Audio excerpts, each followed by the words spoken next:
दोस्तों इस वीडियो में हम बौद्ध धर्म से संबंधित क्वेश्चंस पढ़ेंगे और लेक्चर लेंगे और जो इम्पोर्टेंट पर्सन है वो हम इस वीडियो के लास्ट में रिवीजन करके देखेंगे कि हमें कितने क्वेश्चंस याद हो रहे हैं। तो यहाँ पे दोस्तों मैं आपको एक चीज़ और बता देता हूँ, अगर आप बौद्ध धर्म से संबंधित वन लाइनर क्वेश्चंस या फिर बौद्ध धर्म से संबंधित आप ट्रिक याद करना चाहते हैं तो ये दोनों वीडियो मैंने अपने चैनल पर ऑलरेडी डाल रखी हैं।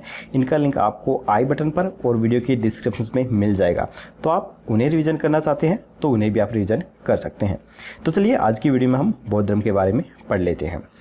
तो देखिए, बौद्ध धर्म की जो स्थापना है वह गौतम बुद्ध के द्वारा की गई थी और इन्हें एशिया का ज्योतिषपुंज भी कहा जाता है, यानी कि इन्हें लाइट ऑफ एशिया भी कहा जाता है।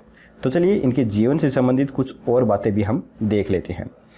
देखिए, महात्मा बुद्ध का जन्म 563 ईस्वी पूर्व में कपिल वस्तु के लुम्बिनी नामक स्थान पर हुआ था। तो ये मोस्ट इंपॉर्टेंट क्वेश्चन है और सबसे ज़्यादा पेपरों में पूछा जाता है, तो इसको आप अच्छे से ध्यान रखिए। इनके पिता का नाम सुशोधन था, जो कि शाक्य गण के मुखिया थे। इनकी माता का नाम माया देवी था, जिनकी मृत्यु इनके जन्म के 7वें दिन हो गई थी। इसलिए इनका लालन पालन इनकी सौतेली माँ प्रजापति गौतमी के द्वारा किया गया था। महात्मा बुद्ध के बचपन का नाम सिद्धार्थ था। गौतम बुद्ध का विवाह 16 वर्ष की अवस्था में यशोधरा के साथ कर दिया गया था। उसके बाद इन्हें एक पुत्र की प्राप्ति हुई थी जिसका नाम था राहुल। तो चलिए इनकी जीवन से संबंधित कुछ और बातें भी देख लेते हैं। सिद्धार्थ जब कपिल वस्तु की सैर पर निकले थे तो इन्हें 4 दृश्य दिखाई दिए थे, एक बूढ़ा व्यक्ति, एक बीमार व्यक्ति, एक शव और एक सन्यासी। तो इन्हें देखकर इनका मन सांसारिक समस्याओं से व्यथित हो गया था और इन्होंने 29 वर्ष की उम्र में ही गृह त्याग कर दिया था। इस घटना को बौद्ध धर्म में महाभिनिष्क्रमण कहा जाता है। तो ये मोस्ट इम्पॉर्टेंट है, इसे याद रखिए दोस्तों कि जब इन्होंने गृह का त्याग किया था तो उसे महाभिनिष्क्रमण कहा गया था। इसके बाद है, गृह त्याग करने के बाद सिद्धार्थ ने वैशाली के अलार कलाम से सांख्य दर्शन की शिक्षा ग्रहण की थी और अलार कलाम जो थे ये सिद्धार्थ के प्रथम गुरु थे, सबसे पहले गुरु यही थे। अलार कलाम के बाद सिद्धार्थ ने राजगीर के रुद्र रामपुत से शिक्षा ग्रहण की थी। तो इनके बाद इन्होंने रुद्र रामपुत से शिक्षा ग्रहण की। इसके बाद है, बिना अन्न जल ग्रहण किए 6 वर्ष की कठिन तपस्या के बाद 35 वर्ष की आयु में वैशाख पूर्णिमा की रात निरंजना नदी के किनारे पीपल वृक्ष के नीचे सिद्धार्थ को ज्ञान की प्राप्ति हुई। तो इसके अंदर देखिए काफ़ी सारे क्वेश्चंस बन रहे हैं, तो इन सभी को आप ध्यान रखिए। ज्ञान प्राप्ति के बाद सिद्धार्थ को बुद्ध के नाम से जाना जाने लगा और वह स्थान बोध गया कहलाया। महात्मा बुद्ध ने अपना प्रथम उपदेश सारनाथ यानी कि ऋषिपत्तनम में दिया था, जिसे बौद्ध धर्म में धर्मचक्र प्रवर्तन के नाम से जाना जाता है। तो ये मोस्ट इम्पोर्टेंट है, ठीक है, इसको ध्यान रखिए कि महात्मा बुद्ध ने जब अपना उपदेश पहली बार सारनाथ में दिया था तो उसे धर्मचक्र प्रवर्तन के नाम से जाना गया था। इसके बाद अब हम देख लेते हैं बुद्ध ने अपने उपदेश किस भाषा में दिए थे। तो ये दिए थे सबसे ज़्यादा पाली भाषा में इन्होंने अपने उपदेश दिए थे। महात्मा बुद्ध ने अपने उपदेश कौशल, वैशाली, कौशाम्बी एवं अन्य कई राज्यों के अंदर दिए थे। महात्मा बुद्ध ने अपने सबसे अधिक जो उपदेश हैं वो कौशल देश की राजधानी श्रावस्ती में दिए थे। तो इसे भी ध्यान रखिए कि सबसे अधिक उपदेश कहाँ पर दिए थे, श्रावस्ती में दिए थे। महात्मा बुद्ध के प्रमुख अनुयायी थे बिंबिसार, प्रसेनजित तथा उदयन, ये इनके प्रमुख अनुयायी थे। इसके बाद है, महात्मा बुद्ध की मृत्यु 80 वर्ष की अवस्था में 483 ईस्वी पूर्व में कुशीनारा, जो कि उत्तर प्रदेश के देवरिया में स्थित है, वहाँ पर चुंद द्वारा अर्पित भोजन करने के बाद हुई थी, जिसे बौद्ध धर्म में महापरिनिर्वाण कहा गया। तो मोस्ट इम्पॉर्टेंट है, महात्मा बुद्ध की मृत्यु को क्या कहा गया था, महापरिनिर्वाण कहा गया था। मल्लों के द्वारा सम्मानपूर्वक महात्मा बुद्ध का अंतिम संस्कार कर दिया गया था।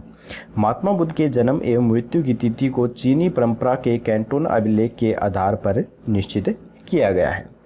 बौद्ध धर्म के बारे में ज़्यादा जानकारी हमें पाली त्रिपिटक से प्राप्त होती है। तो ये तो था इनके जीवन के बारे में। अब हम बौद्ध धर्म से संबंधित कुछ और महत्वपूर्ण तथ्य भी देख लेते हैं। देखिए, बौद्ध धर्म की जो प्रमुख मान्यताएं हैं वो मुख्य रूप से 3 मान्यताएं हैं। बौद्ध धर्म मूलतः अनिश्वरवादी है और अनीश्वरवादी के संबंध में बौद्ध धर्म एवं जैन धर्म दोनों के अंदर समानताएं देखने को मिलती हैं।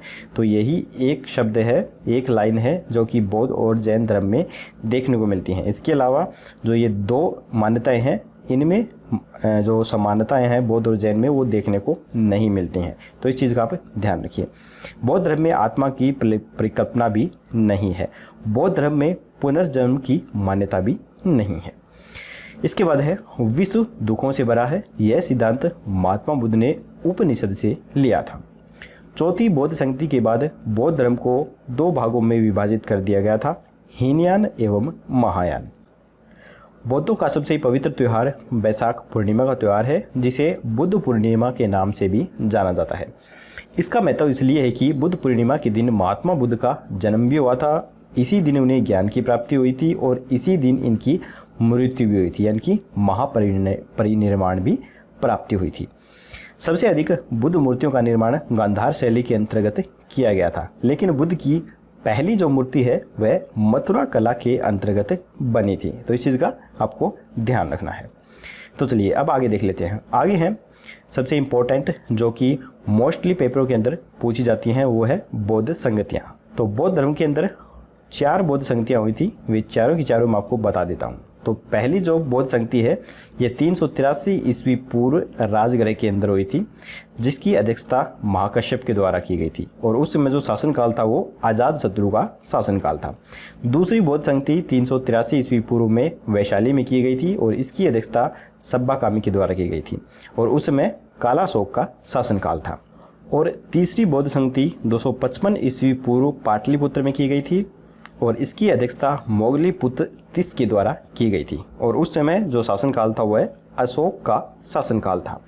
चौथी बौद्ध संगति ईस्वी की प्रथम शताब्दी में की गई थी और यह कुंडल वन में आयोजित की गई थी और इसकी अध्यक्षता वसुमित्र यानी कि अशोक घोष के द्वारा की गई थी और उस समय कनिष्क का शासनकाल था। तो ये मोस्ट इंपॉर्टेंट है, इन चारों को आप याद करके रखिए। वैसे मैंने इनकी ट्रिक की वीडियो बना रखी है, आप चाहें तो उसे भी देख सकते हैं। अब हम देख लेते हैं बौद्ध धर्म के प्रतीक चिन्हों के बारे में। तो जो महात्मा बुद्ध का जन्म है इसे कमल एवं सांड के प्रतीक के रूप में देखा जाता है और जो महात्मा बुद्ध के गृह त्याग की घटना है इसे घोड़े के प्रतीक चिन्ह के रूप में देखा जाता है और महात्मा बुद्ध के ने जो ज्ञान प्राप्त किया था इसे पीपल के वृक्ष के रूप में देखा जाता है और महात्मा बुद्ध का जो निर्माण हुआ था उसे पद चिन्ह के प्रतीक से जाना जाता है और जो महात्मा बुद्ध की मृत्यु हुई थी इसे स्तूप के रूप में जाना जाता है। तो चलिए अब हम देख लेते हैं बौद्ध धर्म के त्रिरत्न। तो बौद्ध धर्म के त्रिरत्न थे बुद्ध, धम्म और संघ। तो ये भी काफ़ी इंपॉर्टेंट है और पेपरों में इनके बारे में भी पूछा जाता है, तो इनका ध्यान रखिए। बौद्ध धर्म के त्रिरत्न बुद्ध, धम्म और संघ थे। तो चलिए अब हम अपना एक छोटा सा रिवीजन टेस्ट लगा लेते हैं और देख लेते हैं कि हमें कितने क्वेश्चन इनमें से याद हुए हैं। तो यहाँ पर देखिए सबसे पहला प्रश्न दिया गया है गौतम बुद्ध का जन्म कब हुआ था। तो यहाँ पर 4 ऑप्शन हैं। तो गौतम बुद्ध का जो जन्म हुआ था वो हुआ था 563 ईस्वी में। आपको मेरे जवाब देने से पहले अपना आंसर सोच लेना है और उसके बाद आपको देखना है कि आप जो जवाब दे रहे हैं वो बिल्कुल सही है या नहीं है। इस प्रकार से आपको इन सभी को रिवीजन करना है, ठीक है दोस्तों। तो चलिए क्वेश्चन नंबर 2 है गौतम बुद्ध के पिता का नाम क्या था। तो गौतम बुद्ध के पिता का नाम था शुद्धोधन। तो चलिए इसके बाद अगले क्वेश्चन देखते हैं। आगे है गौतम बुद्ध के बचपन का नाम क्या था। तो गौतम बुद्ध के बचपन का नाम था सिद्धार्थ। 4 नंबर हमारा आंसर हो जाएगा। इसके बाद है गौतम बुद्ध के गृह त्याग की घटना को क्या कहा जाता है। तो गौतम बुद्ध के गृह त्याग की घटना को महाभिनिष्क्रमण कहा जाता है। 1 नंबर हमारा आंसर हो जाएगा। तो चलिए इसके बाद है गौतम बुद्ध के प्रथम गुरु कौन थे। तो गौतम बुद्ध के प्रथम गुरु थे अलार कलाम। ये हमारा आंसर हो जाएगा। इसके बाद है गौतम बुद्ध को ज्ञान की प्राप्ति किस नदी के किनारे प्राप्त हुई थी।